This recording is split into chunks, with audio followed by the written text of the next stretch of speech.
योगेन चित्तस्य पदेन वाचां मलं शरीरस्य च वेद्यकेन योपाकरोतं प्रवरं मुनीनां पतञ्जलि प्राञ्जलिरानतोऽस्मि। ओम।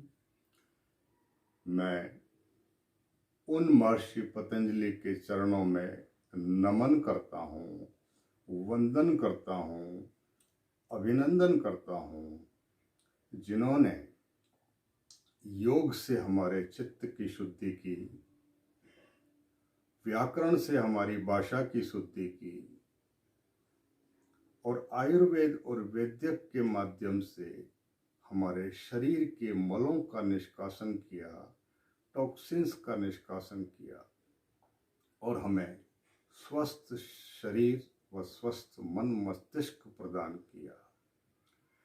पिछली वीडियो में हमने योग के परिचय के साथ महर्षि पतंजलि के अष्टांग योग का अभ्यास के तहत प्रथम 3 अंगों पर चर्चा की थी, यम, नियम और आसन। यम नियम योग का आधार है, जीवन का आधार है। इनसे आचरण की शुद्धि होती है, व्यवहार की शुद्धि होती है, भीतर की शुद्धि होती है। Purification is a must.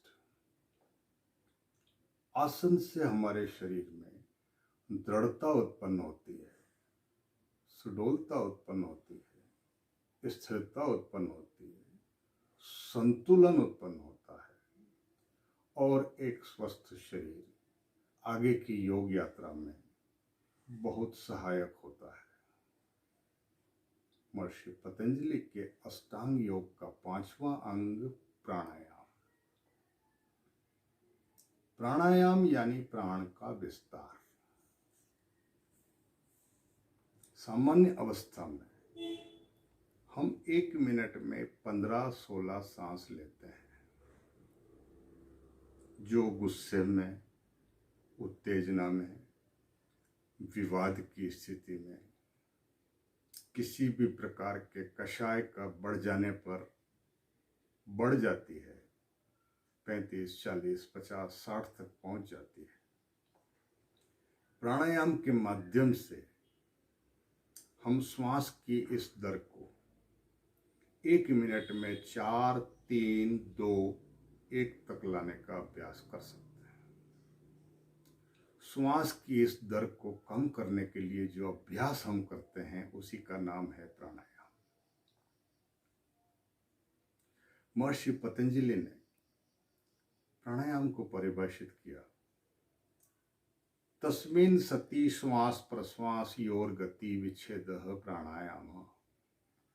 अर्थात आसन के सिद्ध हो जाने के बाद, शरीर के स्थिर हो जाने के बाद सांस की गति अपने आप ठहर जाती है।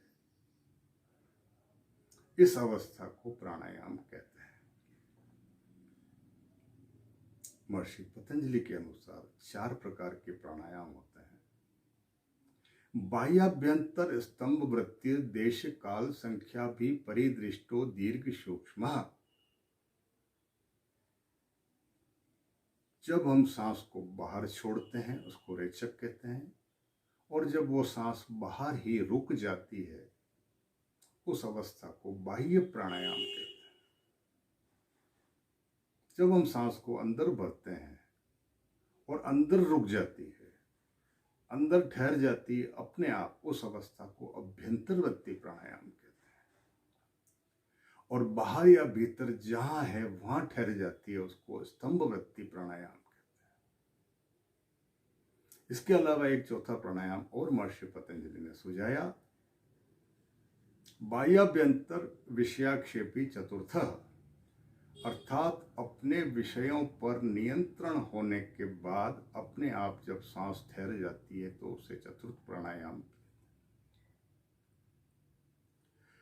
भगवत गीता में योगेश्वर भगवान श्री कृष्ण ने प्राणायाम को परिभाषित किया,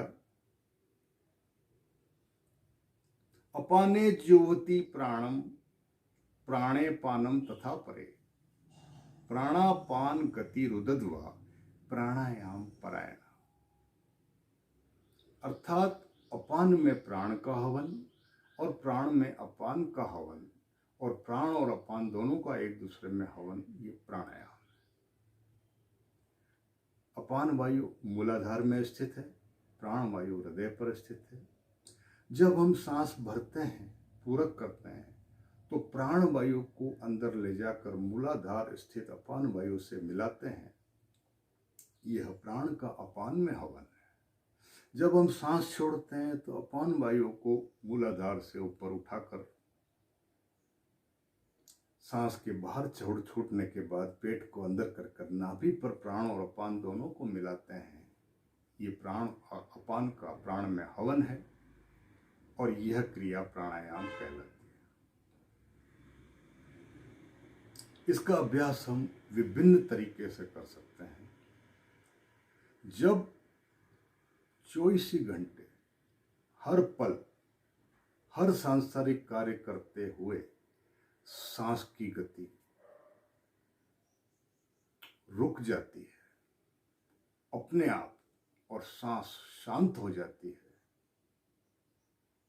तो उस अवस्था को हम प्राणायाम कहते हैं और इसका अभ्यास हम हर क्रिया में कर सकते हैं। चलते फिरते, चलते हुए 4 कदम पर भरिए, 4 कदम रोकिए, 4 पे छोड़ दीजिए। हर क्रिया, संसारिक कोई भी क्रिया जब आप करते हैं उस दौरान आपकी सांस शांत होनी चाहिए। प्राणायाम क्रिया नहीं, उपलब्धि है। जब हर अवस्था में, विपरीत अवस्था, अनुकूल अवस्था, हर अवस्था में जब सांस शांत हो जाए तब प्राणायाम उपलब्ध होता है। इसके लिए हम विभिन्न अभ्यास करते हैं। सांस को जबरदस्ती नहीं रोकना है, कंफर्टेबली अपने आप। हठ योग की जितनी भी परिभाषाएं हैं, प्राणायाम, विज्ञ योग, रेचक, पूरक, कुंभक है। अर्थात प्राणायाम में इन 3 क्रियाओं का समावेश होना जरूरी है। हर वो अभ्यास जिसमें पूरक, रेचक और कुंभक तीनों हैं उसको प्राणायाम कहते हैं। पूरक यानी सांस को भरना, कुंभक यानी अंदर है तो अंदर रोकना, बाहर है तो बाहर रोकना। 2 प्रकार के कुंभक, अंतः कुंभक, बाह्य कुंभक। और रेचक यानी सांस को बाहर छोड़ देना। ये क्रिया, तीनों क्रियाएं जब होती हैं तब प्राणायाम कहलाता है। हठ योग के अनुसार इनका जो अनुपात है, जितने समय में आप सांस भरते हैं उसका 4 गुना समय सांस को अंदर रोकना है और जितने समय में भरते हैं उसके 2 गुने समय में सांस को छोड़ देना है। प्रारंभ में आप 1:1:1 में चल सकते हैं। और भी दिक्कत हो तो शुरू में आप जितना आराम से रोक सकें, कंफर्टेबल रोकें और उसके बाद छोड़िए। जबरदस्ती नाक को बंद करके सांस को नहीं रोकना है। योगी राज महर्षि दयानंद सरस्वती, जिन्होंने अपने कालजयी ग्रंथ सत्यार्थ प्रकाश में योग का विस्तार से वर्णन किया है, उन्होंने स्पष्ट कहा, ऋग्वेदादि भाष्य भूमिका के उपासना विषय में वो स्पष्ट लिखते हैं कि बाल बुद्धि भृंगल्याङ्गुष्ठाभ्याम नासिका छिद्रम वरुद्धेय प्राणायाम क्रियते स खलु शिष्टेस्त्याज्य एवास्ति। अर्थात जो नाक को पकड़ के जबरदस्ती बंद करते हैं, सांस को रोकते हैं, वे प्राणायाम की क्रिया से अनभिज्ञ हैं और शिष्ट विद्वानों को यह क्रिया नहीं करनी चाहिए, इसका त्याग करना चाहिए। इतना नियंत्रण होना चाहिए कि जहां सांस चाहे वहां ठहर जाए, वहां रुक जाए। और इसका अभ्यास करने की विधि है, हम गहरा सांस भरें, कंफर्टेबल रोकें और उतना ही धीरे छोड़ दें। सांस को लेते समय आवाज़ नहीं आनी चाहिए, छोड़ते समय आवाज़ नहीं आनी चाहिए। Effortless, soundless, rhythmic breathing. अब ब्रीदिंग की बात करें, योगिक ब्रीदिंग 3 प्रकार की ब्रीदिंग होती है और जब तीनों प्रकार की ब्रीदिंग एक साथ होती है तो पूर्ण योगिक ब्रीदिंग होती है और उसमें फेफड़ों का पूरा उपयोग होता है। सबसे पहले डायफ्रामिक ब्रीदिंग या एब्डोमिनल ब्रीदिंग। जब आप सांस भरते हैं पेट बाहर आएगा, ये डायफ्रामिक ब्रीदिंग है, डायफ्राम सबसाइड होगा। फिर इंटरकोस्टल ब्रीदिंग, पसलियाँ बाहर खुलेंगी, और फिर क्लेविकुलर ब्रीदिंग, और फेफड़ा पूरा भर जाएगा। इसी प्रकार सांस छोड़ते समय पहले कॉलर बोन नीचे आएगी, फिर पसलियाँ सिकुड़ेंगी, और लास्ट में पेट अंदर जाएगा और नाभि आपके स्पाइन से टच हो जाएगी। सांस बाहर, पूरी तरह सांस बाहर। ये है योगिक ब्रीदिंग की प्रक्रिया, और ये है प्राणायाम की प्रक्रिया। इस प्राणायाम की प्रक्रिया को हम अगले वीडियोस में आसन के साथ अभ्यास करेंगे, और हर आसन के साथ प्राणायाम का अभ्यास करेंगे, ताकि हर वक्त हमारी सांस पर अपना नियंत्रण हो जाए। ओम